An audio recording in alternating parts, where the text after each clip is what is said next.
రామ్ చరణ్ గారికి షూటింగ్లో గాయాలయ్యాయని చెప్పేసి ఒక వార్త. ప్రాబ్లం జరిగిన మాట వాస్తవమే. ప్రాపర్ కేర్ తీసుకోకపోవడం వలన ఎక్కడో వైరు తెగటం. ఇంకా షూటింగ్ ఏమిటి, సినిమా రిలీజ్ డేట్ వచ్చేస్తుంది కదా, పెద్ద గాయం కాదు అనే విషయాన్ని ఆయనే క్లారిఫికేషన్ ఇచ్చినట్టుగా కూడా మనం చిన్న బ్యాలెన్స్ వరకు ప్లస్ సాంగ్ ఒకటి ఉంది, స్పెషల్ సాంగ్ అనేది అసలు రివీల్ చేయటం లేదు అంటే వాళ్ళు ఏదో సర్ప్రైజింగ్ చేయాలి ఆ పాట విషయంలో. రెహమాన్ దేవిశ్రీని మ్యాచ్ చేస్తాడా దగ్గర మొదలైంది. బయట క్యూరియాసిటీ నడవనివ్వండి, మనం థియేటర్లో రివీల్ చేద్దాం. భరద్వాజ గారు, రామ్ చరణ్ గారికి షూటింగ్లో గాయాలయ్యాయని చెప్పేసి ఒక వార్త. అవును, అది చూసారా? చూశాను. అయితే ఆయన అది పెద్ద గాయం కాదు అనే విషయాన్ని ఆయనే క్లారిఫికేషన్ ఇచ్చినట్టుగా కూడా మనం చూసాం. అంటే ప్రాబ్లం జరిగిన మాట వాస్తవమే. రోప్ వర్క్ ఉంటుంది ఈ మధ్యకాలంలో, అదే చాలా ఎక్కువగా వాడుతున్నారు. ప్రాపర్ కేర్ తీసుకోకపోవడం వలన ఎక్కడో వైరు తెగటం లాంటిది జరిగి కొంత వాళ్ళు అనుకున్న స్కీమ్ ప్రకారం జరగలేదు అది. అలాగే పర్సనల్గా కూడా కొంత గాయం కాదు కానీ ఒక పెయిన్ వచ్చేటువంటి పరిస్థితి డెఫినెట్గా ఉంటుంది దానిలో. కన్నుకు దగ్గరలో ఏదో చిన్న గాయం అయింది అని చెప్పేసి. కన్ను దగ్గర అయి ఉండకపోవచ్చు కానీ అయితే ఆయన అంత కాన్ఫిడెంట్గా మీరు షూట్ పెట్టుకోండి వెంటనే, అయితే ఈ నెక్స్ట్ షూట్ ప్లాన్ చేసేటప్పుడు ఇవన్నీ చూసుకోండి అనేది చెప్పాడు ఆయన అనేది బయటకు వచ్చినటువంటి వార్త. ఒకవేళ అదే నిజం అయి ఉంటుంది, లేకపోతే ఈ పాటికి పెద్ద హడావిడే జరిగి ఉండేది. అదే మనకేంటంటే జనరల్గా మీడియాలోకి వచ్చేసరికి ఒక అక్కడ ఏదో చిన్న డిస్టర్బెన్స్ జరిగింది అనేటువంటి వార్త, రూప్ కట్ అయింది ఇలాంటివి ఏదైనా బయటకు రాగానే వెంటనే అదేదో పెద్ద గాయంలాగా మాట్లాడటం అనేది ఒక ఇదిగా మారిపోయిన పరిస్థితి. అంటే దీనిలో అభిమానులను ఆందోళన పరచటము, అంటే న్యూస్ కన్జ్యూమ్ అవ్వాలి అనేటువంటి కోరికతో దీన్ని హైలైట్ చేయటం వలన ఎక్కువ మంది దృష్టి పడిపోతుంది. వెంటనే అభిమానులందరూ చూసేస్తారు, దానికి రకరకాల గందరగోళం ప్రచారం జరుగుతుంది.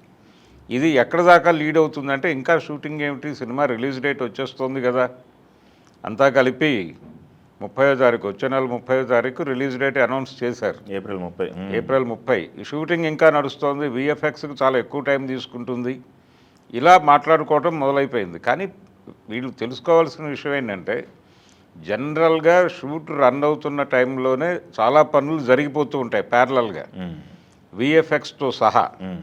కాబట్టి గతంలో లాగా లేదు పరిస్థితి. వీళ్ళు ఇక్కడ షూట్ చేసి హార్డ్ డిస్క్లు తీసుకెళ్ళి ఎక్కడో ఇచ్చి ఆ తర్వాత వాళ్ళు మళ్ళీ రీషూట్లకు వెళ్ళి అంత పరిస్థితి ఇప్పుడు లేదు. అందుకని ఈ హడావిడి టెన్షన్ పడక్కర్లేదు. రిలీజ్ డేట్ ఏదో డిస్టర్బ్ అయిపోతుంది అనే చర్చ కూడా దీంతో పాటు ప్యారలల్గా నడుస్తోంది. అంత గందరగోళం అక్కర్లేదు. నిన్న జరిగిన ఇన్సిడెంట్ అయితే అది పెద్ద మేజర్ వ్యవహారం కాదు. అదే గచ్చిబౌలి స్టేడియంలో వాళ్ళు షూట్కి సంబంధించి జరిగినటువంటి ఇన్సిడెంట్, అది జనాలు భయపడాల్సిన లేకపోతే డేట్ గురించి రిలీజ్ డేట్ మీద ప్రభావం చూపించేంత ప్రమాదం అయితే కాదు అది. ఓకే. సో ఆయనకు ఒక డిస్టర్బెన్స్ జరిగింది అక్కడ, మళ్ళీ వాళ్ళు సెట్ చేసుకోవడానికి టైం పడుతుంది. ఈయన కూడా ఇమ్మీడియట్గా వాళ్ళు సెట్ చేసి దానిలోకి వెళ్ళి మళ్ళీ చేసే పరిస్థితి ఉండకపోవచ్చు. అదే కొంత రెస్ట్ తీసుకుంటాను నేను, మీరు ప్రిపేర్ అవ్వండి ప్రాపర్గా, ఈసారి ఇలాంటిది జరగకుండా చూసుకోండి అని చెప్పాడనేది బయటకు వచ్చిన వార్త. అయితే బ్యాలెన్స్ వర్క్ అనేది ఇది కొంత చిన్న బ్యాలెన్స్ వర్క్ ప్లస్ సాంగ్ ఒకటి ఉంది, స్పెషల్ సాంగ్ అనేది మేజర్ గొడవ పాట గురించే. ఇది అయిపోతుంది, ఇది ఎలాగూ కంప్లీట్ చేస్తారు. కానీ పాట ఏమిటి, ఎవరు ఐటమ్ అంటే దానిలో ఎవరు నర్తించబోతున్నారు స్పెషల్ సాంగ్లో అనేది కీలకమైన అంశంగా చర్చ జరుగుతోంది. మనం కూడా మాట్లాడుకున్నాం 2-3 సార్లు. అయితే ఒక పాన్ ఇండియా సినిమా కాబట్టి వీళ్ళు 3-4 లాంగ్వేజెస్ నుంచి అక్కడ మేజర్ అంటే క్రౌడ్ పుల్లర్ ఉంటారు ఎలాగూ హీరోయిన్స్లో. అలాంటి వాళ్ళని ఎవరినైనా సెలెక్ట్ చేసి నలుగురు మీద పాట నడిపించిన సందర్భాలు మనకు చాలా ఉన్నాయి. అలాంటిది ఏదైనా చేయొచ్చు, అంటే ఒక సర్ప్రైజింగ్ ఎలిమెంట్గా. అసలు రివీల్ చేయటం లేదు అంటే వాళ్ళు ఏదో సర్ప్రైజింగ్ చేయాలి ఆ పాట విషయంలో. ఒక ఇంత క్యూరియాసిటీ జనరేట్ అయిపోయింది.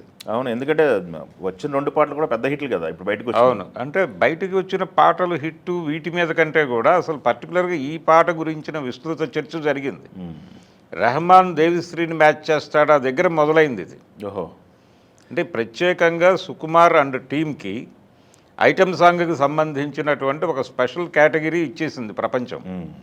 ఆ ఇచ్చేసిన తర్వాత ఆ పాటల వరుసలో దాన్ని మ్యాచ్ చేసే లెవెల్కి రెహమాన్ చేస్తాడా అనే దగ్గర మొదలై, లేదు రెహమాన్ చేయగలడు అని ఒక కాన్ఫిడెన్స్ వచ్చేసి ప్రపంచానికి వచ్చిన తర్వాత ఈసారి ఎవరిని చూపించబోతున్నారు?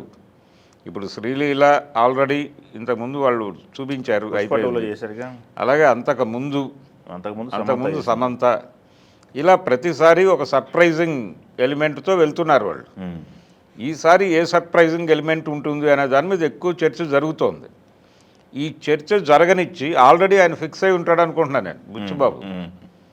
బుచ్చిబాబు ప్రొడ్యూసర్లు ఆల్రెడీ ఎవరినో ఫిక్స్ చేసుకునే, బయట క్యూరియాసిటీ నడవనివ్వండి, మనం థియేటర్లో రివీల్ చేద్దాం అనే ఉద్దేశంతో కూడా హుక్ చేసి డిస్కషన్కి వాళ్ళు ఫుల్ స్టాప్ పెట్టే ప్రయత్నం వాంటెడ్గానే చేయటం లేదు అని కూడా ఆలోచించవచ్చు. అదే షూట్ స్టార్ట్ అయితే ఎట్లా బయటకు వస్తుంది, ఎవరో ద్వారా బయటకు వస్తుంది, అప్పటి వరకు హోల్డ్ చేద్దాం.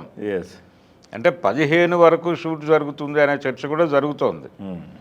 15వ తారీఖు వరకు షూట్ జరిగి 30వ తారీఖు రిలీజు, పాన్ ఇండియా ప్రాజెక్టు, 2 వారాలు సరిపోద్దా, ఇది సరిపోతుందా అనేది ఒక చర్చ. అది డెఫినెట్గా పోస్ట్పోన్ అయ్యేటువంటి ఛాన్స్ ఉంది. మే ఎండింగ్కి వెళ్తుందా లేకపోతే ఎక్కడికి వెళ్తుంది అని కూడా మాట్లాడేస్తున్నారు.